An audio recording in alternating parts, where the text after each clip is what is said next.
Northern England is lagging behind the rest of the country when it comes to investment in transport, according to analysis by the think tank IPPR North.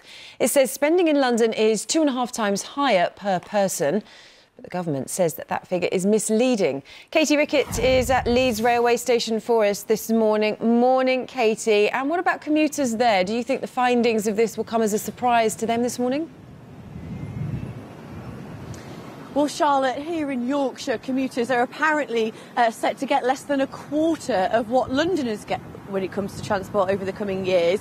And many we've spoken to here say, well, that just seems to be always the way the wind blows in the north. Just last year, the government caused controversy by, in one breath, announcing support for the £30 billion Crossrail 2 deal in the south, whilst axing or downgrading plans to electrify trains. For example, the ones between Leeds here and Manchester, which could have cut journey times by a quarter. And the commuters we spoke to said that these sort of decisions could really put the brakes on the concept of the Northern Powerhouse.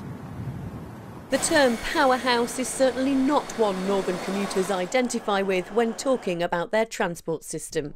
When you compare it to London, like the south of England, it's really not good enough, and as a northerner I expect a lot better. It's crazy because if we want to create local growth, if we want to create a regional economy, if we want to grow the Northern Powerhouse, if we want to do all these great things that we talk about so often, surely we should be investing in our infrastructure and our transport. According to research by a northern-based think tank, London is set to get more than £4,000 per person in investment when it comes to transport, while the North West will see around half that. And those in the North East and Yorkshire and the Humber will get around £850 per person. Having a strong capital is important for the UK, of course it is, but that doesn't mean that the rest of the country shouldn't get its fair share. The government's own figures, which look ahead to 2021, dispute this, but the IPPR argues that it's the spending beyond that date which is heavily skewed towards the capital, and those who currently use the transport system don't seem to think it's good enough to put the North firmly on the map. Katie Rickett, Good Morning Britain.